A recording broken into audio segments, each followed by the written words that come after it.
So let us now proceed to the third form in corporate liquidation, which is the so-called statement, statement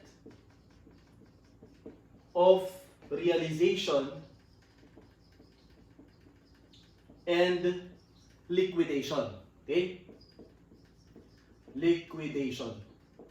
Or simply, our acronym is SORAL. Okay? So again, kapag SORAL, actual selling of non-cash asset, converting it into cash. So pwedeng maka-incur ka ng loss nung binenta mo, or pag swerte, pwedeng nagka-gain ka. Okay? At the same time, pwedeng ikaw ay nagbayad naman ng liability, and that is liquidation. Okay? Kapag nagbebenta ka ng asset, converting the non-cash asset into cash, yan naman ang realization. Okay, now, let me at this point, class, give you a quick note regarding the computation of actual net loss, or kung sinuwerte, actual gain. No? Ibig sabihin, kapag ka nag-file tayo ng bankruptcy, possible, estimate mo na loss tayo. What if lang? Nung nag-actual ka na nagbebenta, which is unusual, maraming gustong bumili higher than the value or the book value. So, possible na actual gain ka pala nung nag-liquidate ka. Okay? Pero normally, kaya pag sa exam ninyo at tinatanong what is the net gain or loss, tapos statement of realization and liquidation, in case lang na nagmamadali kayo, mas malaki ang chance na ang tamang sagot kapag MCQ yan ay net loss. Okay? So, paano i-compute yung net loss? So, we have here the key account. Yan.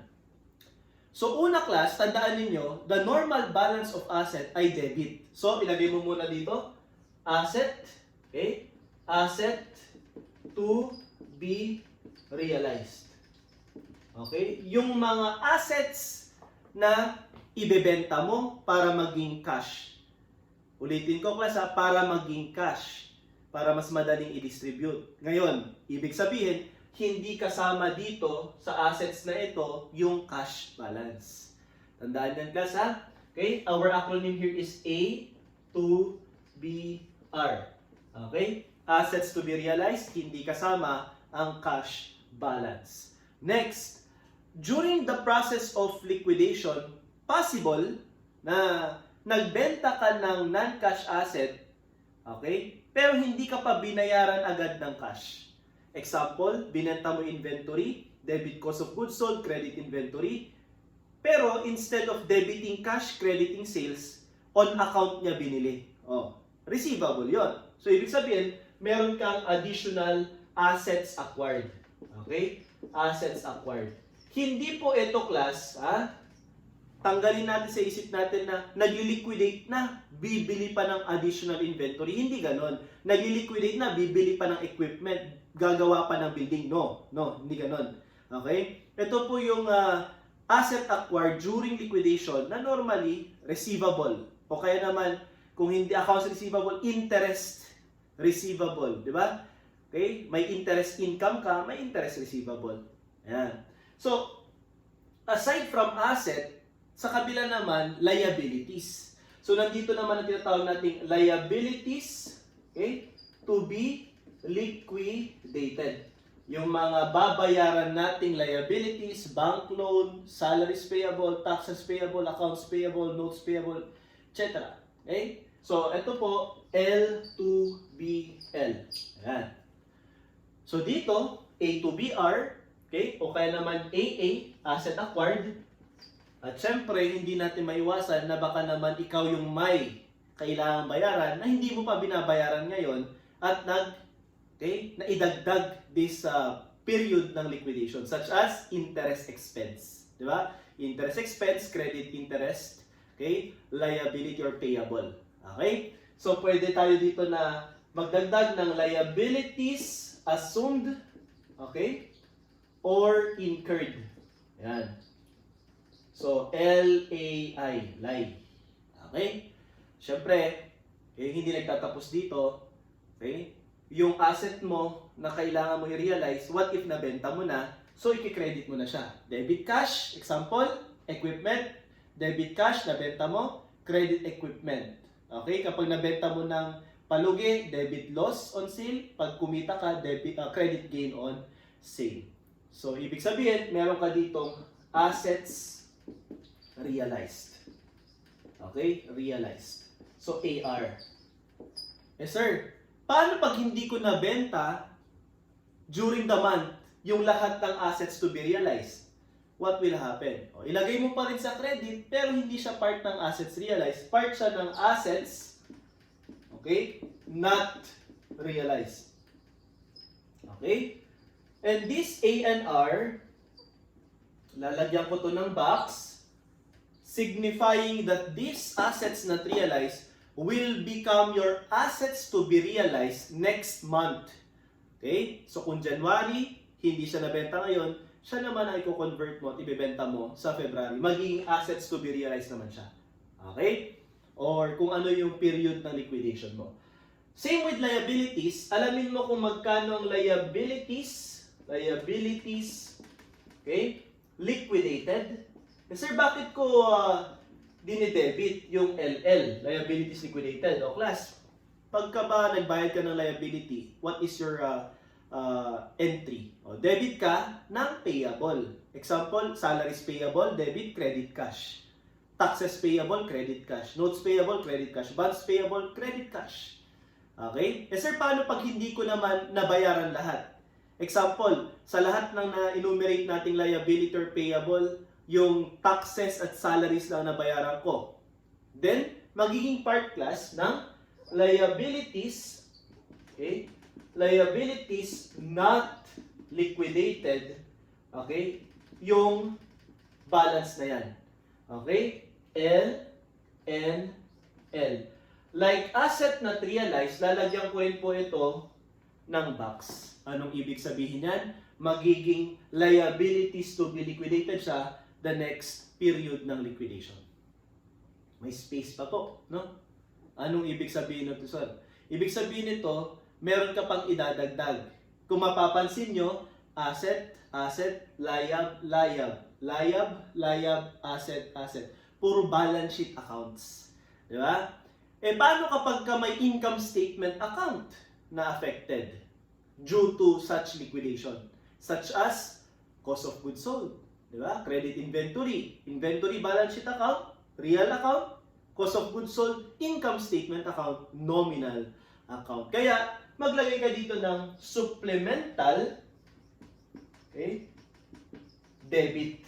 Yan. So, papasok na dito si cost of goods sold, okay, interest expense, budget expense, depreciation expense, etc. Okay? Or loss on sale. Okay? So, yung mga income statement account, supplemental debit. Sir, paano kapag kumita interest income, sales, di ba? Gain on sale. O, itong mga ito naman, supplemental credit naman siya. Supplemental credit. So, dito mo naman ilagay. Okay? At, i-total po natin. Okay? Total. Magkano po ang total ng assets to be realized, assets acquired, liabilities liquidated, liabilities not liquidated, supplemental debit. Magkano naman ang total? Okay? Ng liabilities to be liquidated, liabilities assumed or incurred, assets realized, assets not realized, and supplemental credit. So kapag ka-inad naman natin to, huwag mong kalimutang ineto. Di ba? So compute the net amount. At kung dito ang balance sa debit, ibig sabihin, net loss po tayo. Okay? Kapag dito naman ang balance, ito naman po ay net gain. Bihira po na net gain, normally, net loss. Okay? So, ito, para lang makompute mo yung supplemental debit at ang net gain or net loss. Okay? Pero may mga tinatanong, okay, sa SORAL, maliban sa net gain or net loss na ito, pwedeng tanungin how much is the estate deficit end or the balance of estate deficit. Okay naman, yung hindi mo isinama dito, okay, sa T account, which is cash, di ba? Pwedeng tanungin, magkano naman or how much is the cash balance? Ayan. So kung ganun class, ituloy na natin. Okay? Assuming, no, net loss ang result. Okay? So kung net loss ang result class, ang gagawin mo ay idadagdag mo yan sa tinatawag nating estate deficit. So, second step, you have here the beginning estate deficit. Okay? Dadagdagan mo to, so this is negative kasi nga deficit, di ba? Dadagdagan mo to ng net loss.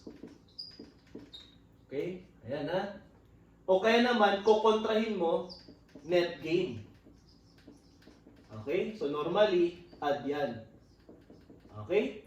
Tapos, you will be computing for the ending estate deficit. At negative po yan. Okay? So that's step 2. Computing for the estate deficit end. Okay? Now, yung step 3 natin, okay? Step 3 natin ay to compute, no, for the cash balance. So, ang gagawin mo lang, class, itong estate deficit end na ito, dagdagan mo lang ng liabilities, no? Liabilities not liquidated. Yung nilagyan natin ng box kanina, idagdag mo. At bawasan mo rin naman to, okay, ng tinatawag nating assets not realized. Okay? Assets not realized. Yes, sir. Bakit ko po idadagdag yung liabilities not liquidated para makompute ang cash ending balance? The presumption class is that yung liabilities not liquidated, hindi mo pa naibabayad yung pera. So, hawak mo pa. So, nasa iyo pa. Kaya plus. Ito namang asset not realized, kaya siya dinededuct, ang presumption, hindi mo pa siya nako-convert into cash, kaya wala pa sa iyo yung cash. Kaya minus ang effect niya. Then, you have here the cash ending balance. Or, okay, alternatively, pwede pong ganitong diskarte. Quick note ulit, no? Cash beginning plus, okay, receipts, lahat po ng dinebit mo na cash, okay, doon sa transaction, minus disbursement is equivalent to cash ending balance. And we'll illustrate, okay, the concept of SORAL by solving problem. Okay, so this ends our lecture, okay, on concepts of corporate liquidation. Our next topic will be problem solving.